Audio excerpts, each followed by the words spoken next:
مشکات شریف میں بھی صاحب کتاب نے اس کو ذکر فرمایا ہے۔ مشکات شریف کا صفحہ ہے 532 اور 532 صفحہ کی سطر ہے 16 17 18 19 20 21 22 23 24 25 26 27 اور 533 صفحہ کی سطر ہے 1 2 3 4 5 6 7 8 کی بڑی پیاری حدیث پاک۔ ان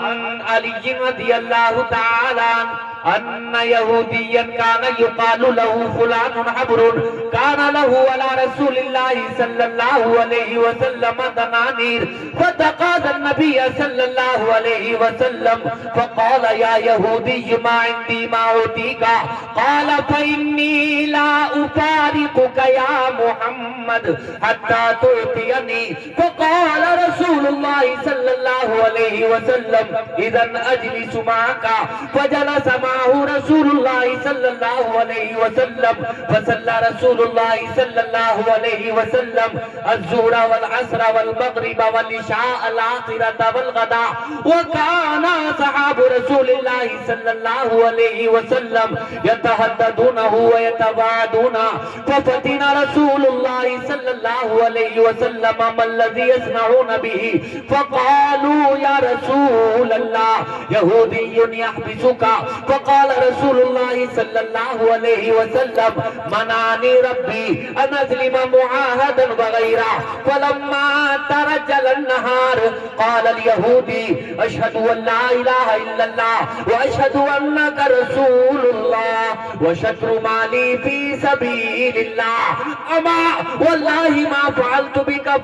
بك الذي الا لانظر الى ناتك في التوراة محمد بن عبد الله مولده بمكة ومهاجره بطيبة وملكه بالشام ليس بفز ولا غليظ ولا سخاب في الأسواق ولا متزين بالفحش ولا قول الخنا أشهد أن لا إله إلا الله وأشهد أنك رسول الله وهذا مالي فاحكم فيه بما أراك الله وكان اليهودي كثير المال۔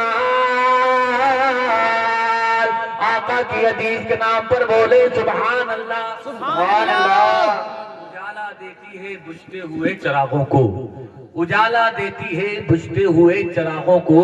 جہاں جہاں بھی حدیث رسول جاتی ہے۔ یہ حدیث شریف میں نے پڑھ کے سنائی ہے آپ کو،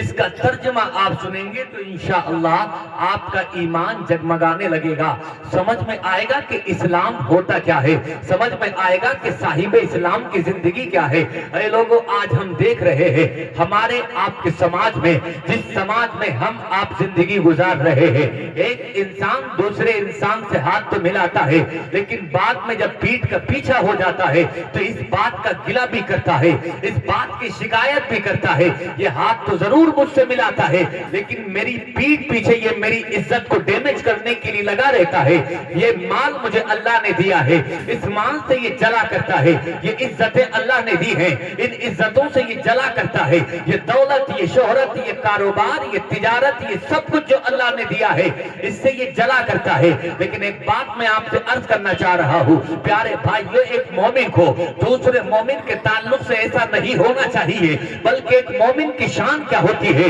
ایک مومن کی پہچان کیا ہوتی ہے، ایک مومن کی علامت کیا ہوتی ہے۔ ایک مومن کی علامت یہ ہے کہ جب اس سے ملاقات ہو جائے، باہم آمنا سامنا ہو جائے، تو آپ کو معلوم ہے کہ جب ہماری ملاقات ہوتی ہے، ہمارا جب آمنا سامنا ہوتا ہے تو اسلام نے کیا آدیش دیا ہے، اسلام نے حکم کیا دیا ہے۔ میرا اسلام کہتا ہے کہ جب تیری ملاقات ہو تو کلام بعد میں کیا کر، سلام پہلے کیا کر۔ سبحان اللہ۔ سنو پیارے بھائیو، میں ایک حدیث پڑھ رہا ہوں، اب یہاں سے میری گفتگو آگے بڑھ رہی ہے اور یہ حدیث جو پڑھنے لگا ہوں یہ متفق علیہ حدیث ہے، یعنی یہ بخاری شریف میں بھی ہے، یہ مسلم شریف میں بھی ہے، اور راوی اس حدیث پاک کے حضرت ابو ہریرہ ان ابی ہریرہ رضی اللہ تعالی عنہ قال قال رسول اللہ صلی اللہ تعالی علیہ وسلم حق المسلم علی المسلم ست قیل ما ہن یا رسول رسول اللہ قال اذا لقيته فسلم عليه واذا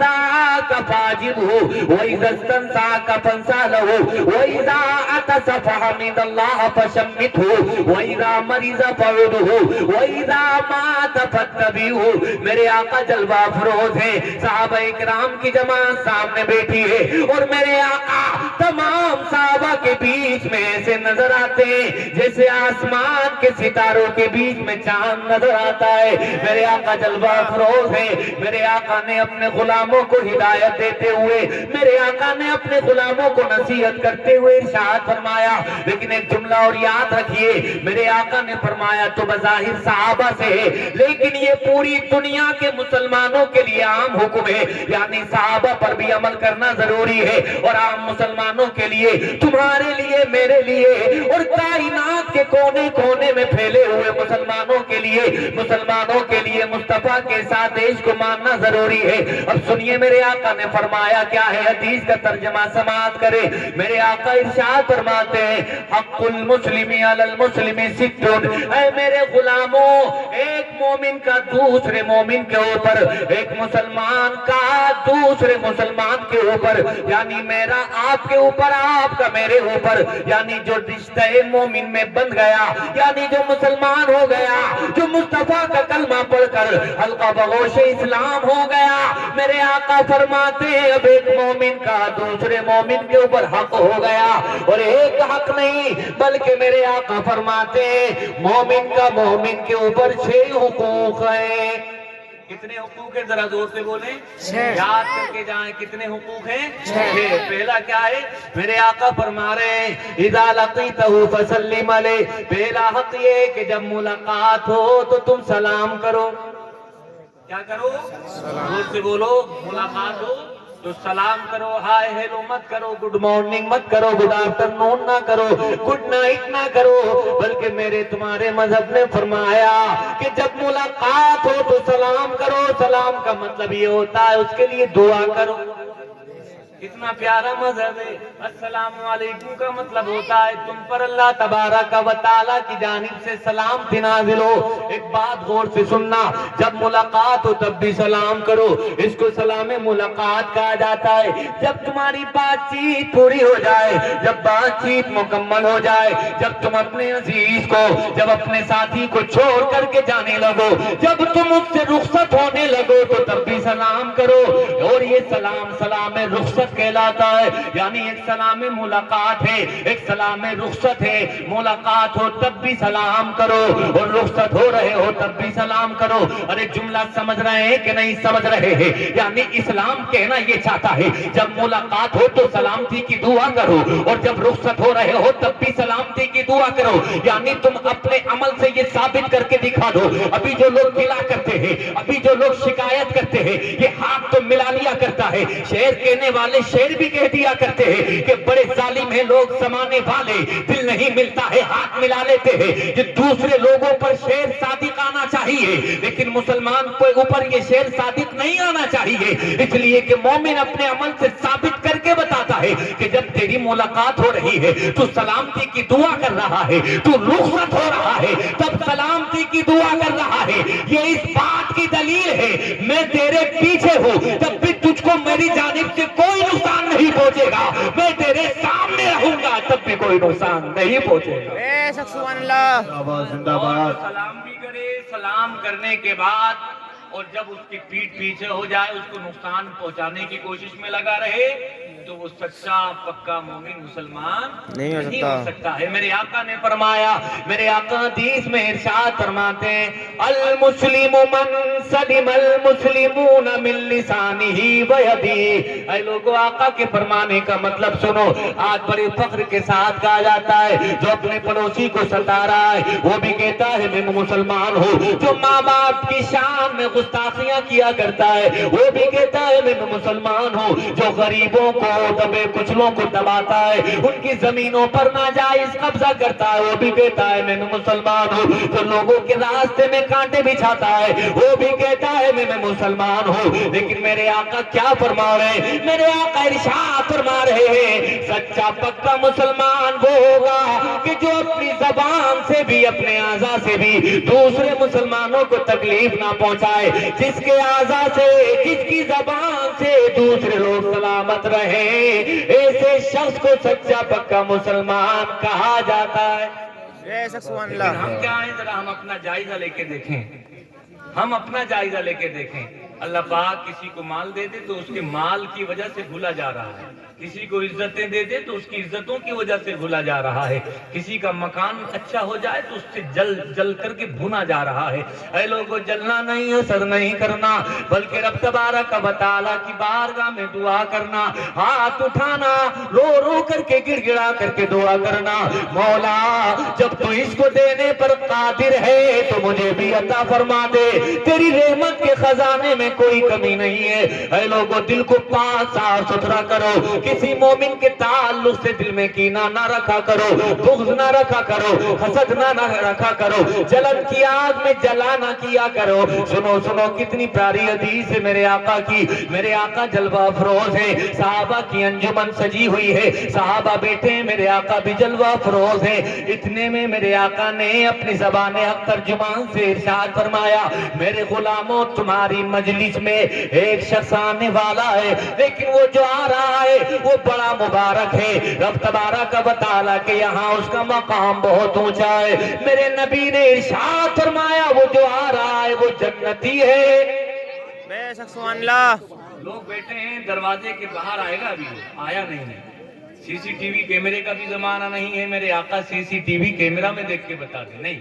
1400 سال پہلے، یہ تو ابھی کی ایجاد ہے، 50 سال پہلے کے ایجاد، لیکن میرے آقا نے اپنے غلاموں سے فرمایا کہ ابھی تمہاری مجلس میں، ابھی تمہاری محفل میں ایک شخص آئے گا، وہ اتنا مبارک ہے کہ رب تبارک و تعالیٰ نے اس کو جنتی بنایا ہے۔ بے شک جو کہتے ہیں نا کہ پیٹ کے پیچھے، زمین کے نیچے، آسمانوں کے پیچھے، کہ نبی کو غیب کی خبر نہیں، وہ ظالم ہے۔ ہمارا عقیدہ تو یہ ہے کہ جو کچھ ہو چکا، جو کچھ ہو رہا ہے، وہ قیامت تک جو کچھ ہوگا، اللہ نے اپنے حبیب کو سب کچھ علم عطا فرما دیا ہے۔ اعلیٰ حضرت نے تو یہاں تک فرمایا اور کوئی غیب کیا تم سے نیہا ہو بھلا، اور کوئی غیب کیا تم سے نیہا ہو بھلا، جب نہ خدا ہی چھپا تم پہ کروڑوں درود۔ ہمارا عقیدہ یہ کہ میرے مصطفیٰ کو زمین کے نیچے کیا ہو رہا ہے یہ بھی پتا ہے، آسمانوں کے پیچھے کیا ہو رہا ہے میرے آقا کو اس کی بھی خبر ہے، پیٹ پیچھے کا بھی جانتے ہیں میرے آقا۔ میرے آقا کو رب تبارک و تعالیٰ نے غیب کے خزانوں کی چابیاں عطا فرمائی ہیں۔ میرے آقا اپنے غلاموں سے ارشاد فرما رہے ہیں اے میرے غلاموں، تمہاری محفل میں جو اب آنے والا ہے وہ جنتی ہے۔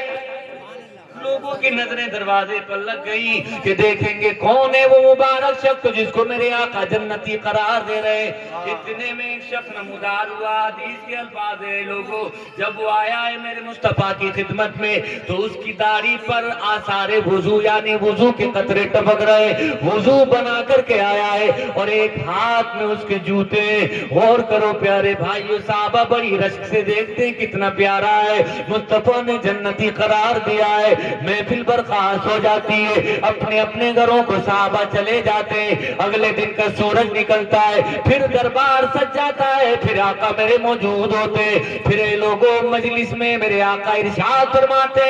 ابھی پھر ایک شخص آنے والا ہے جو جنتی ہے۔ لوگوں کی نظریں پھر سے جم جاتی ہیں دروازے پر، اچانک سے کیا دیکھا، پھر کل والا شخص موجود ہے، پھر وہی شخص آ گیا جو کل آیا تھا۔ اے لوگوں پھر دربار برخاست ہو جاتا ہے، تیسرے دن مجلس پھر لگتی ہے، تیسرے دن پھر دربار سجتا ہے، پھر میرے آقا موجود ہوتے ہیں۔ میرے میرے آقا پھر ارشاد فرماتے ہیں تمہارے بیچ میں ایک شخص آنے والا ہے رب تبارک و تعالیٰ کے یہاں اس کا مقام بڑا اونچا ہے وہ جنتی ہے بات ہے بھائی واہ واہ زندہ باد تو پھر وہی شخص اب غور سے سنیے گا 3 دن متواتر میرے آقا نے اپنی زبان سے کیا فرمایا جو آئے گا جنتی ہے زور سے بولیں جنتی ہے اور زور سے بولیں جنتی ہے اب میرے آقا جو فرما دیں اس کی حقیقت کیا ہے قرآن فرماتا ہے وَمَا يَنْتِقُ عَنِ الْهَوَىٰ إِنْ هُوَ إِلَّا وَحْيٌ يُوحَىٰ خدا کا قرآن فرما رہا ہے اے حبیب جو تم بولا کرتے ہو کلام خدا کا ہوتا ہے زبان مصطفیٰ کی ہوتی ہے ایک شاعر محبت نے کہا ہے جو فرما دیا ہے میرے مصطفیٰ نے جو فرما دیا ہے میرے مصطفیٰ نے خدا کی قسم وہ بدلتا نہیں ہے خدا کی قسم وہ بدلتا نہیں ہے انہی صحابی میں سے ایک شخص کے دل میں خیال آیا میں چلتا ہوں ان کے پیچھے پیچھے اور ان سے معلوم کرتا ہوں کون سا ایسا نیک عمل ہے جو یہ کرتے ہیں دربار برخاست ہو گیا اور لوگ اپنے اپنے گھروں کو جانے لگے جب اپنے اپنے گھروں کو جا رہے ہیں ایک شخص انہی جنتی صحابی کے پیچھے ویسے تو ایک بات یاد رکھیں مصطفیٰ کے جتنے بھی صحابی ہیں سب کے تعلق سے خدا کا قرآن فرماتا ہے وَكُلًّا وَعَدَ اللَّهُ الْحُسْنَىٰ رب تبارک و تعالیٰ نے سب سے نیکی اور بھلائی کا وعدہ فرمایا ہے اور نیکی اور بھلائی کیا ہے نیکی اور بھلائی یہ ہے کہ مصطفیٰ کے جتنے بھی صحابی ہیں وہ سارے کے سارے جنتی ہیں بے شک سبحان اللہ دل میں خیال آیا چلو جانیں گے